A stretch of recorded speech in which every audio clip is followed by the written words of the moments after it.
ഇന്ന് ഞാനിവിടെ ഉണ്ടാക്കാൻ പോകുന്നുണ്ടല്ലോ ഒരു ചിക്കൻ പിന്നെ വറുത്തരച്ച കറിയാണ്, തേങ്ങ വറുത്തരച്ച കറി. അപ്പോൾ അതെങ്ങനെ വെക്കുന്നതെന്ന് കാണിക്കാം. ആദ്യമേ ഞാൻ തേങ്ങ, കുറച്ച് വെളുത്തുള്ളിയും ചുമന്നുള്ളിയും കറിവേപ്പിലയും ഇട്ടിട്ടത് അടുപ്പത്ത് വെച്ച് നല്ലൊരു ഒരുവിധം നല്ല കളറാവുന്നവരെ വറുത്തെടുക്കുക. അപ്പോൾ അത് കളറായിട്ടുണ്ട്. ഇത് തീ കുറക്കുക. തീ കുറച്ചിട്ട് അതിനകത്തേക്ക്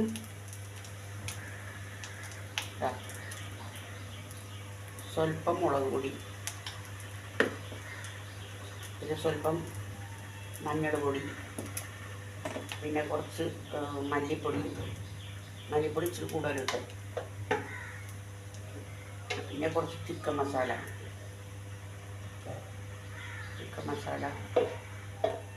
ഒരു നുള്ളു പെരുംജീരകത്തിൻ്റെ പൊടി, സ്വല്പം മതി പെരുംജീരകത്തിൻ്റെ പൊടി, പിന്നെ കുറച്ച് കുരുമുളക് പൊടി കൂടുതലിടുന്നുണ്ട്.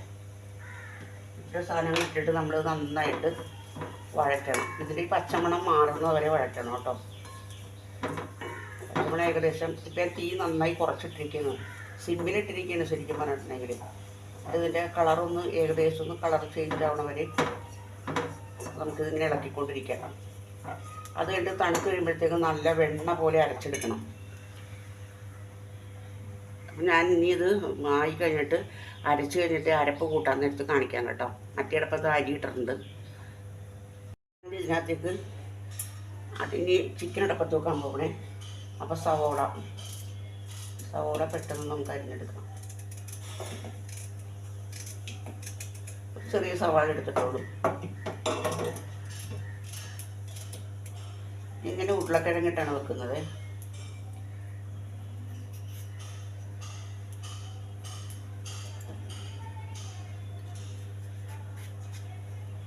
ഉരുളക്കിഴങ്ങ് അരിഞ്ഞ്, ഇനി 2 പച്ചമുളക്, ഒരു കഷ്ണം ഇഞ്ചി, ഇത്രയും കൂടിയിട്ട് നമുക്കിത് വേവിക്കാം. ചിക്കൻ കൂട്ടെ 2 പച്ചമുളക്, ഒരു കഷ്ണം ഇഞ്ചി, പിന്നെ സവോള, ഉരുളക്കിഴങ്ങ്, ചിക്കൻ, ഇത്രയിട്ട് നമുക്കിത് വേവിക്കാം കേട്ടോ. തേങ്ങ അരച്ച് കഴിഞ്ഞിട്ടോ, കാണാവോ കണ്ടോ, വറുത്തരച്ച തേങ്ങ അരച്ച് കഴിഞ്ഞ്. ഇനി കഷ്ണമൊന്നും തിള പോലും വന്നിട്ടില്ല ചിക്കന്. മണ്ടത്തരങ്ങളൊക്കെയാണ് ഓർക്കുന്നത്. മൂടി മാറിപ്പോൾ എടുത്ത് വെച്ചത്.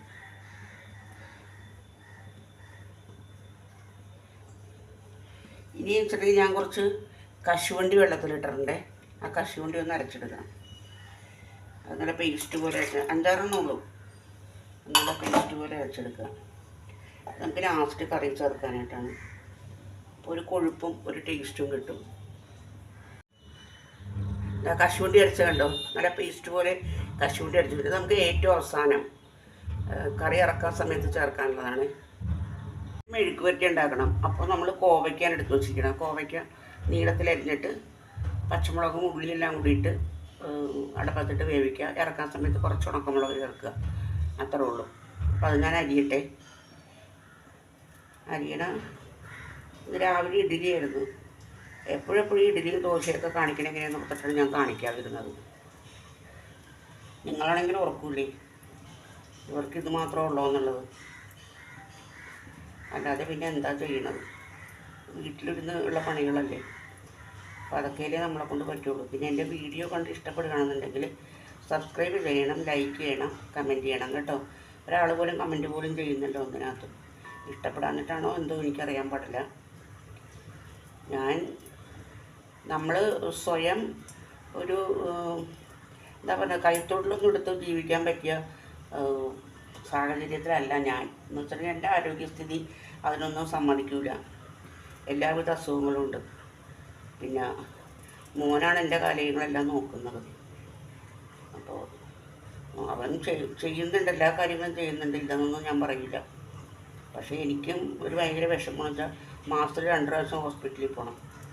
അത് തന്നെ നല്ലൊരു എമൗണ്ട് വരും. ഒരു 10,000 രൂപ അതിന് വരും ഒരു ഒറ്റ പ്രാവശ്യത്തെ പോക്കിന്. ഓരോ പ്രാവശ്യത്തിൽ വരുമ്പോൾ ഓരോ തരം ഇതാണല്ലോ അവർ പറയുന്നത് ഡോക്ടർമാരെ കുറ്റം പറഞ്ഞിട്ട് കാര്യമില്ല. എന്താ അസുഖം എന്നുള്ളത് കണ്ടുപിടിക്കാൻ പറ്റുന്നില്ല, അത് തന്നെ കാര്യം. പിന്നെ വേറെന്താ? അപ്പോൾ എല്ലാത്തിനും കൂടെ എനിക്ക് അവരോടാണെങ്കിലും ചോദിക്കാം. അവരോടൊന്നും പറയാനായിട്ടില്ല, മോനാണ് വെച്ചാൽ കാര്യങ്ങളൊക്കെ നോക്കുന്നത്. അവനോടും എല്ലാ കാര്യങ്ങളും ചോദിക്കാനായിട്ടും എനിക്ക് മടിയാണ്. അവൻ തരുന്ന പൈസക്കകത്ത് തികയില്ല എങ്കിലും അഡ്ജസ്റ്റ് ചെയ്ത് ഇങ്ങനെ കൊണ്ടുപോകും. പിന്നെ ചോദിക്കുന്നതിന് ഒരു പരിധിയില്ലേ, എത്രയെന്ന് വെച്ച് സഹായിക്കും. ഞാൻ പറഞ്ഞില്ലേ, ഒരു 5000-6000 രൂപയോളം വരും ഒരു മാസത്തെ ഈ ഹോസ്പിറ്റൽ ചിലവ് മാത്രം. പിന്നെ നമ്മുടെ വീട്ടിൽ ചിലവുണ്ട്. ഞാൻ വാടക വീട്ടിലാണ് താമസിക്കുന്നത്. ഇത്രയെങ്കിൽ അവർ മോൻ ആഫ്രിക്കയിലാണ്. പിന്നെ അവൻ്റെ വീട് ഭാര്യയും പിള്ളേരും പത്തനാപുരത്താണ്. അതുങ്ങളുടെ പഠിത്തത്തിൻ്റെ ചിലവ് എല്ലാം കൂടി ആകുമ്പോൾ നല്ലൊരു എമൗണ്ട് അവന് ഇവിടെ തന്നെ വരും. പിന്നെ അവിടെ ചിലവില്ലേ, എല്ലാം കൂടി ആകുമ്പോഴത്തേക്കും നമ്മൾ കുറച്ച് ഒതുങ്ങിപ്പോകും, അത്രയല്ലേ ഉള്ളൂ. അപ്പോൾ എല്ലാ കാര്യങ്ങളും എനിക്ക് തന്നെ നോക്കണമല്ലോ. എല്ലാ കാര്യവും നമുക്ക് അവരെ ബുദ്ധിമുട്ടിക്കാൻ പറ്റുള്ളൂ. അപ്പോൾ അതുകൊണ്ടാണ് ഞാൻ ഈ ഒരു പണിക്ക് ഇറങ്ങിയത്. അതിപ്പോൾ നമ്മൾ വിചാരിച്ച പോലെ സക്സസ് ഒന്നും ആവണില്ല. അപ്പോൾ ദയവ് ചെയ്ത് നിങ്ങൾ ഞാൻ ഈ പറയുന്നതിനെ കേൾക്കാനുള്ള സന്മനസ്സുണ്ടാവുമെന്ന് ആർക്കറിയാം. പഞ്ഞമ്പാടുകയല്ല കേട്ടോ, പഞ്ഞമ്പാടേണ്ട അവസ്ഥയൊന്നുമില്ല, എങ്കിലും പറയുകയാണ് ഞാൻ. അപ്പം എന്നാലാവുന്ന രീതിയിൽ എനിക്ക് മുന്നോട്ട് പോകാമല്ലോ എന്ന് ഓർത്തിട്ടാണ് ഞാൻ ഈ ഒരു പണിക്ക് ഇറങ്ങിയത്. ഞാൻ പറഞ്ഞില്ലേ, എനിക്കിപ്പോൾ ഇന്നലെ ഒരു 2 സബ്സ്ക്രൈബർ കൂടിയിട്ടുണ്ട്. അപ്പോൾ 69 പേരായിട്ടുണ്ട്. എത്രയാണെന്ന് നോക്കണം കേട്ടോ, മാസം 5-6 ദയവ് ചെയ്ത് എന്നെ ഒന്ന് ഹെൽപ്പ് ചെയ്യണേ. എനിക്ക് അത്രേ പറയാനായിട്ടുള്ളൂ, അതിൽ കൂടുതലൊന്നുമില്ല. പിന്നെ ഞാൻ പറഞ്ഞു, വീഡിയോ കണ്ട് ഇഷ്ടപ്പെട്ടാണെങ്കിൽ സബ്സ്ക്രൈബ് ചെയ്യണം പ്ലീസ്, മറക്കരുത്. അപ്പോൾ ഞാൻ ഇനിയിപ്പോൾ ഈ കറി കോവയ്ക്ക മെഴുക്കുവരട്ടി ഉണ്ടാക്കണം. ഈ ചിക്കൻ കറിയും വെച്ച് കഴിഞ്ഞിട്ടുണ്ടെങ്കിൽ പപ്പടം വറുത്താക്കി ഇരിപ്പുണ്ട്, അച്ചാർ ഇരിപ്പുണ്ട്, തൈര് ഇരിപ്പുണ്ട്. പിന്നെ അതൊന്നും കൂട്ടാറില്ല, അച്ചാർ തൈര് അങ്ങനെയുള്ള സാധനങ്ങളൊന്നും എടുക്കാറില്ല. പറയുമ്പോൾ വേണമെങ്കിൽ എണ്ണം കൂട്ടാൻ വേണമെങ്കിൽ പറയാത്രേ ഉള്ളൂ. അപ്പം ഞാനിനി എൻ്റെ ഈ ഓരോ കാര്യങ്ങളൊക്കെ കഴിഞ്ഞിട്ട് ഞാൻ കാണിക്കാം, ലാസ്റ്റ് സ്റ്റേജിൽ കാണിക്കാൻ കേട്ടോ. ഇനി അപ്പോഴേക്കും അരിഞ്ഞ് കഴിഞ്ഞ് ഒരിടപ്പത്ത് ചോറ് കിടക്കണം, ഒരിടപ്പത്ത് ചിക്കൻ കഴിക്കണം. അപ്പോൾ അതിനകത്ത് രണ്ടും കഴിയാതെ ഒരു രക്ഷയില്ല. പിന്നെ ചിക്കനാണെന്നുണ്ടെങ്കിൽ ചിക്കനൊന്നും ആയിട്ടില്ല, ആയി തുടങ്ങണുള്ളൂ. അപ്പോൾ ഇനി എനിക്ക് വേറെ കുറച്ച് പണിയുണ്ട്. അതായത് തുണി അലക്കാനിട്ടുണ്ടായിരുന്നു വാഷിംഗ് മെഷീനകത്ത്. എന്താണ്? അപ്പോൾ അത് അലക്കി കഴിഞ്ഞ് ഇനിയിപ്പോൾ അതെടുക്കണം, വിരിക്കണം. അപ്പോൾ അത് കഴിഞ്ഞ് വരുമ്പോഴത്തേക്കും ഇതെല്ലാം റെഡി ആയിട്ടിരിക്കും. തുണിയെല്ലാം അലക്കി എല്ലാം കൊണ്ടുവന്ന് വിരിച്ചിട്ട് കുറേ ഉണ്ടായിരുന്നു തുണി കഴുകാൻ വേണ്ടിയിട്ട്.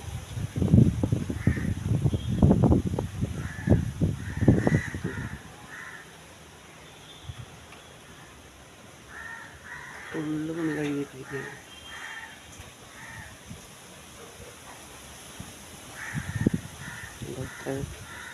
വെയിൽ കഴിഞ്ഞാൽ മതിയായിരുന്നു, അത്രേ ഉള്ളൊരു കാര്യം. എൻ്റെ പുറകെ ഓടാനൊന്നും കഴിക്കാൻ മനുഷ്യന്. മഴ പെയ്ത് അവിടെ കിടന്ന് നനയുള്ളൂ. ഞാൻ അരപ്പ് ഒഴിച്ചു കൊടുക്കാൻ പോകണേ.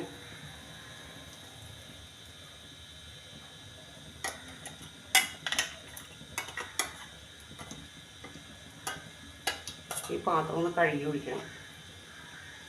ഇത് കിടന്ന് ഇതിൻ്റെ അകത്ത് കളർ വ്യത്യാസം വരും കേട്ടോ. അതുപോലെ ഡാർക്ക് ബ്രൗൺ വരും കളർ.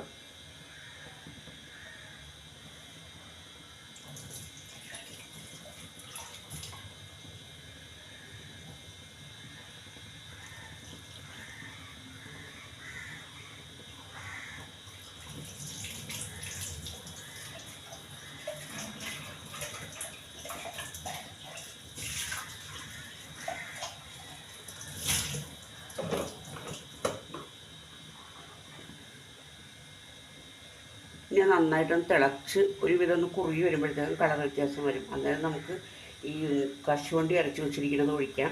കുറച്ച് കറിവേപ്പിലയും മല്ലിയില ഇടാം, ലാസ്റ്റ് ഇടാം.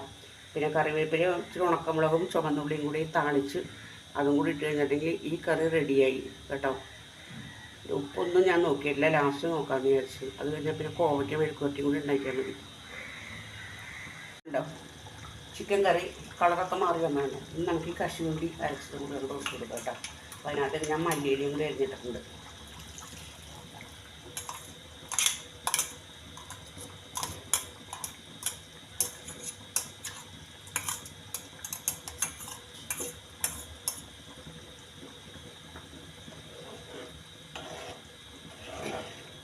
കറി കണ്ടോ?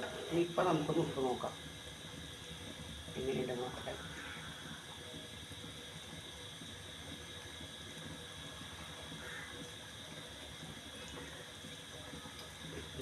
ഉപ്പ് കറക്റ്റാണ്. വേണമെങ്കിൽ കുറച്ചും കൂടി ഇടാം, പക്ഷെ ഞാൻ ഇടുന്നില്ല. ഇനി ഭാഗ്യം പരീക്ഷിക്കാമെന്നാൽ ചിലപ്പോൾ അത് വറ്റിപ്പോവും. വറ്റിപ്പോകുന്നല്ല, ഉപ്പ് കൂടിപ്പോവും. എപ്പോൾ ഞാൻ ചെയ്താലും എനിക്ക് അങ്ങനത്തെ പണി കിട്ടാറുണ്ട്.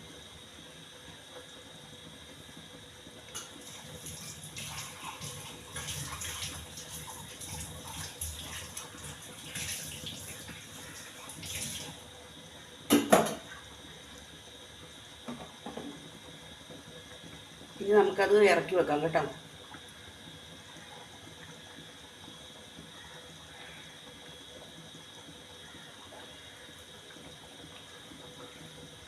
നമുക്ക് ഇറക്കി വെച്ചിട്ട് കുറച്ച് കടുക് തളിച്ച് അമ്മേ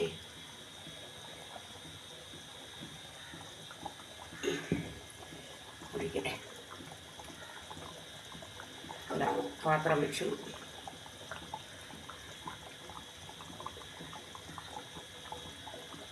കുറച്ച് മതി. എന്നുവെച്ചാൽ അതിനകത്ത് നിറച്ച എണ്ണയാണ്. ഇപ്പോൾ പുറത്തിറക്കാൻ നേരത്തെ എണ്ണ വെച്ച്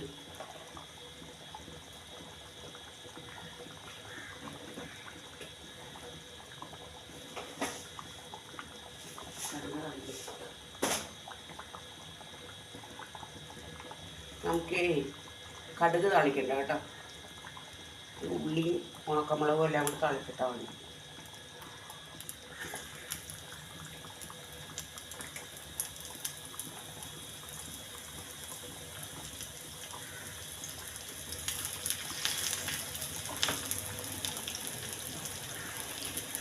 ഒരു ഉള്ളി ഒന്ന് മൊരിഞ്ഞ് വരട്ടെ. ഉള്ളി മൊരിഞ്ഞ് വരുമ്പോഴത്തേക്ക് നമുക്ക് ഉണക്കമുളകും കറിവേപ്പിലയിട്ട് താളിച്ച് വയ്ക്കാം.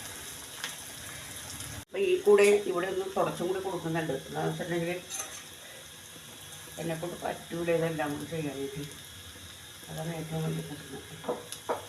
പാത്രം ഞാൻ ഇടയ്ക്കിടയ്ക്ക് ഞാൻ ഈ ഇതിൻ്റെ ഇടയിൽ നിന്ന് മുങ്ങി പോകണമെന്ന് വെച്ചിട്ടുണ്ടെങ്കിൽ എടുക്കുന്ന പാത്രങ്ങൾ അപ്പം കഴുകി വെക്കാനായിട്ടാണ്. ഞാൻ പാത്രം കഴുകിയാൽ കൈക്ക് വഴിയാത്തതുകൊണ്ട് പാത്രം കഴുകിയാൽ പാത്രം വെളുക്കൂല.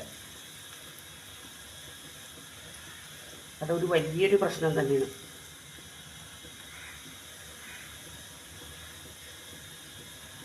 എന്നെക്കൊണ്ട് കഴിയുന്ന രീതിയിലൊക്കെ ഞാൻ ബലത്തിലൊക്കെ പിടിച്ച് ചെയ്യുന്നുണ്ട്. എന്നാലും നമ്മുടെ മനസ്സിന് തൃപ്തിയായ വിധത്തിൽ പാത്രം കഴുകൽ നടക്കില്ല. ഈ കൈക്കുള്ള പ്രശ്നം കൊണ്ടാണത്. അപ്പോൾ ഇതാ അത് ചൂടായിട്ടുണ്ട്. അല്ല, അത് നന്നായിട്ട് മുരിഞ്ഞിട്ടുണ്ട്. ഇനി ഉണക്കമുളകും കറിവേപ്പിലയും കൂടി ഇട്ട് കൊടുത്തിട്ട് നമുക്ക് നടക്കാൻ പറ്റും.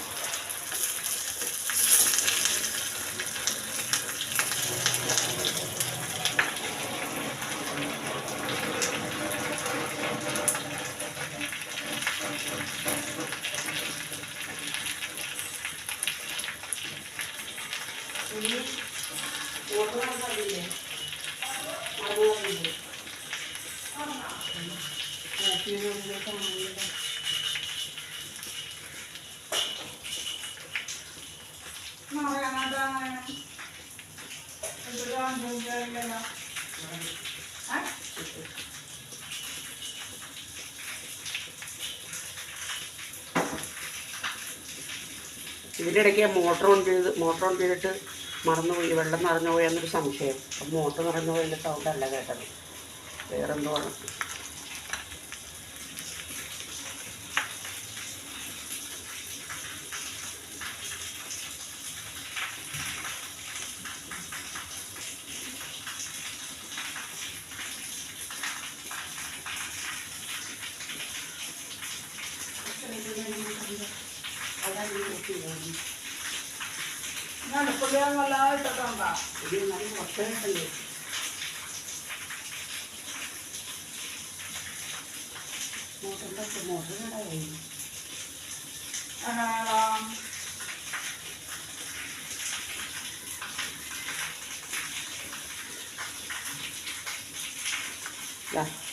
ഇത് ഞാൻ അതിലേക്ക് ആക്കി കൊടുത്തു.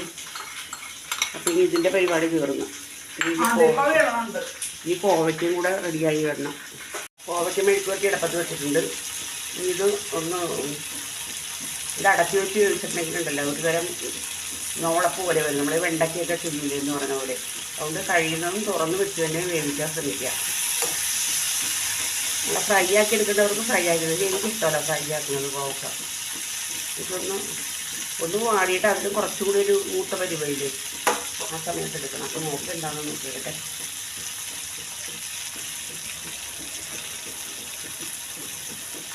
അത് വെന്തിട്ടില്ല.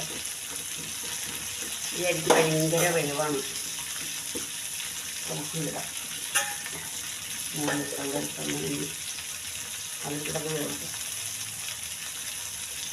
പിന്നെ ഇതിനകത്ത് ഇനി ഉണക്കമുളക് മാത്രം ഇട്ടാൽ മതി. അത് ഒരു ഇറക്കണ സമയമാകുമ്പോഴത്തേക്ക് ഇട്ടാൽ മതി. അപ്പോഴേക്കെല്ലാം റെഡി ആയിട്ടുണ്ട്. ഇനി ഉച്ചയ്ക്ക് ഊണ് കഴിക്കാൻ നേരത്ത് കാണിക്കാം കേട്ടോ.